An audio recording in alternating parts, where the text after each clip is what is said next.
Hello, everyone. My name is Nicole, and this is some more information about my mentor text project. So, my mentor text is Alexander and the Terrible, Horrible, No Good, Very Bad Day by Judith Viorst and is illustrated by Ray Cruz. So, just a little bit about my knowledge of mentor texts.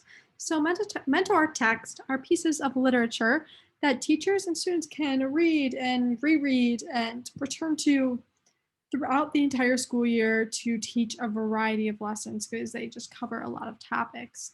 Um, and it is important that students are able to read the mentor text on their own or with minimal support. So yeah, that's definitely something to consider when selecting a mentor text. And then mentor text should also be enjoyable for you and your student because if you're going to be uh, opening these books up and returning to them super, super often, then you definitely want to make sure everyone enjoys it so that the students can get the most out of the experience. Some additional information about my lesson. So I chose to use this mentor text for first grade students because I felt that that was the most developmentally appropriate for them. And I felt like some of the activities might be a little bit too challenging for kindergartners. And also I feel like there are some kindergartens that might not be able to read at the level that this book is at. And I want to make sure that it is at a level, an appropriate level for them, an appropriate reading level. And then I also think that this mentor text also just applies very well to first grade curriculum standards. So the standards that I will be using, the first one is retell stories, including key details and demonstrate understanding of their central message or lesson. And then the next standard is compare and contrast the adventures and experiences of characters in stories. And then the next one is with guidance and support from adults, demonstrate understanding of word relationships, nuances, and in-word meanings. And for that one, I will specifically be focusing on the varying intensity that words can have. And I will go into more detail about that in this next lesson because that is the lesson that applies to that standard. So, as I said, this lesson that I will be sharing is for that standard that I just read about um, the understanding of word relationships and nuances in words. So we are focusing on the varying intensity that words can have. So for this, I'm going to have a really big printout of a semantic gradient. And then I'm also going to have printed out words. And those words are all going to be from one particular passage in the book. Um, so we will go through and I will hold up the word and uh, explain to students how I decide where that word belongs on the semantic gradient. And so the first word that I would be using is scrunch because that's a word that he uses from that passage. And then I also decided to use the word grow. And then so that will be my explicit instruction portion. And then for guided practice, I will have the students um, I will have a word and then they will explain to me, like raise their hand when I put the word in the part of the gradient that they think it is fitting for. And when the students raise their hand, I might call on a few and ask them why they think that that word belongs in that part of the gradient. Then for independent practice, I will have little semantic gradients at everyone's desk. And then it will also have a list of words that they can like cut out or will be already cut out for them. And those words are going to be horrible, terrible, exceptional, great, wonderful, and poor. And then they're going to put those words where they think they belong on the semantic gradient chart. And I'll be coming around, so they'll have to explain to me why they think those words belong where they put them. And then I will also just wrap it up by asking them if they will be able to understand the difference between words that are very close in meaning, and also if they can, if they will in the future be more particular when choosing which words they decide to use in their writing.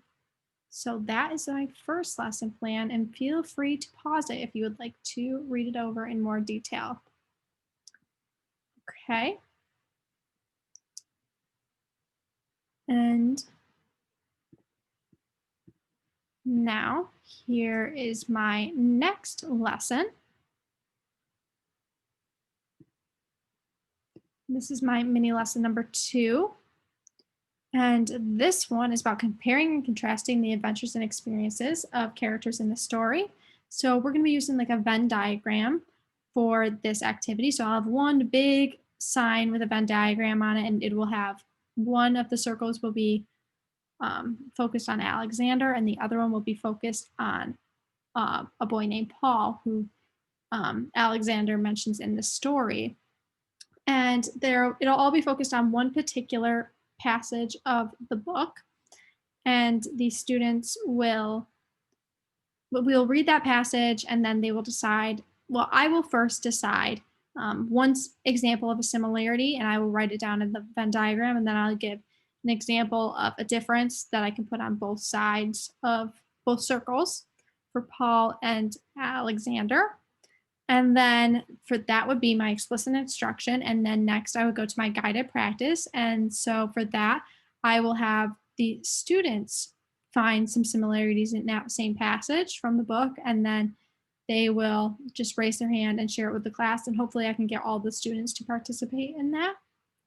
And then for independent practice, I will have them go look through the book and pick out what passage they want to use to compare and contrast the experiences of 2 or 3 different characters in the story. So they'll have the option of doing like a Venn diagram with 2 circles or 3 circles, but no more than that, because I feel like that's getting a little confusing.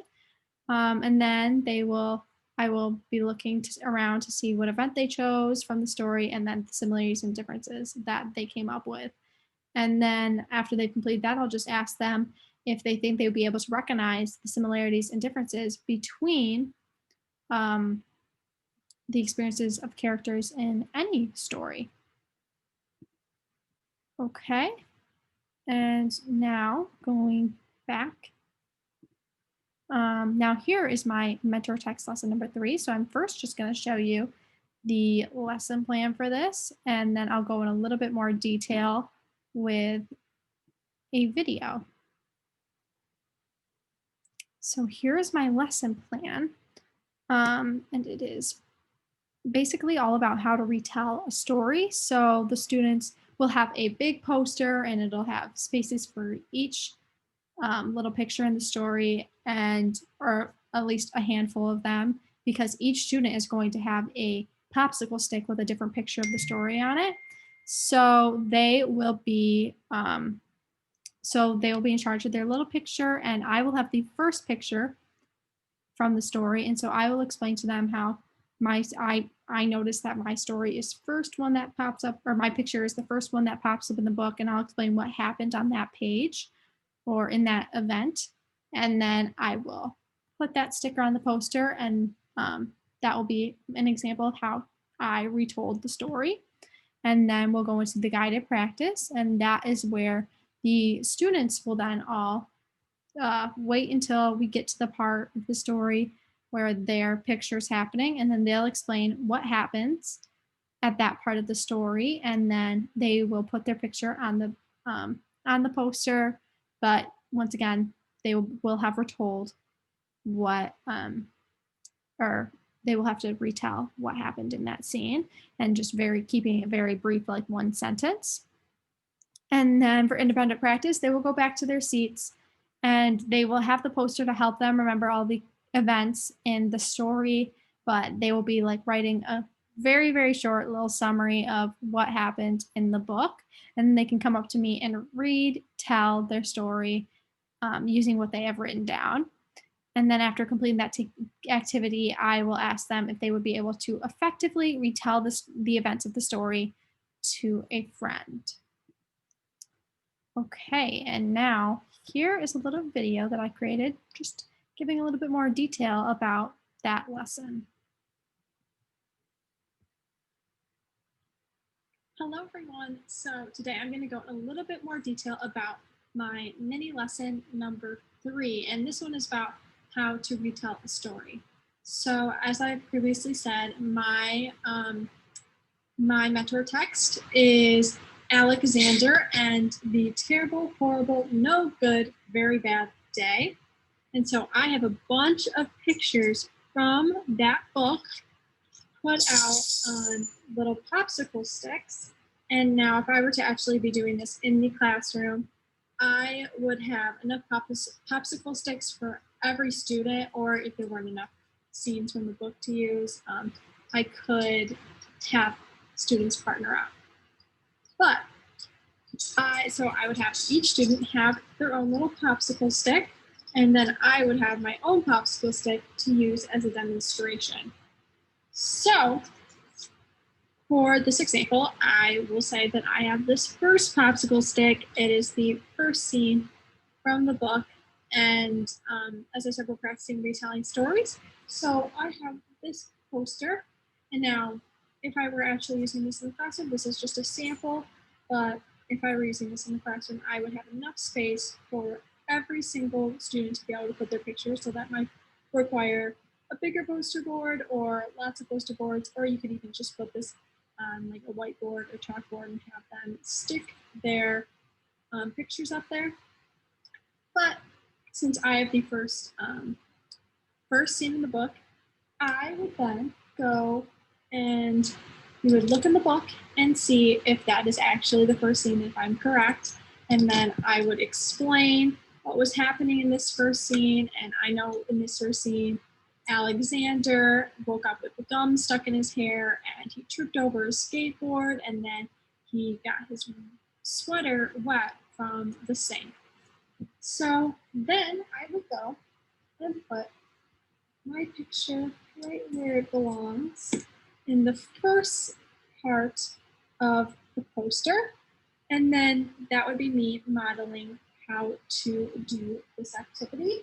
And then each child would then be able to go and put their picture on the poster board. So if I had this picture, this is the second page. And if I were I would be a student in this instance. And they would raise their hand up in the air and say, I have a picture for the next picture, the next scene. And then they would retell what happened in that scene. And then they would go and put their picture on the poster board next. And then we keep doing this for every single student. And then, yeah, the expectation is that the retelling of the scene would be very, very short, which it is only from one little quick page in the book. So it really should be short and it shouldn't really require too much. And then these students will be sent off to go and to go to their seats, and then they can use the poster board to guide them in writing a like brief summary or a retelling of the story. And then they would go up to the teacher, which would be me, and explain what their what the whole story was about, but keeping it very brief. It's just a basic retelling and not saying word for word what the story was about. So yeah, this is the way that I would be incorporating a poster as well as popsicle stick pictures and signs in this activity. But you could also, I mean, the popsicle sticks I think are just kind of fun, but those aren't essential, and each child could really just have the picture and go and post it, put it on the poster. And yeah, as I said, poster technically isn't necessary, but it could be used to hang up in your room later to help the students reflect on the events of the story. So that is all for this lesson. Thank you so much for watching.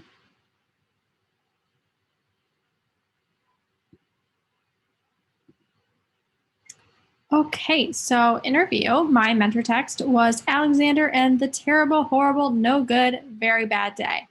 And the standards I used, retelling the story, which we saw in my third mini lesson that we just went over, and then comparing and contrasting the adventures of the characters in the story. That was where that was paired up with the lesson where we created the Venn diagrams. And then the students were able to pick out their own passage from the story that they wanted to compare characters in. And then my final standard is with guidance and support from adults, demonstrate understanding of word relationships and nuances in word meanings. And so that was the semantic gradient chart where kids would put their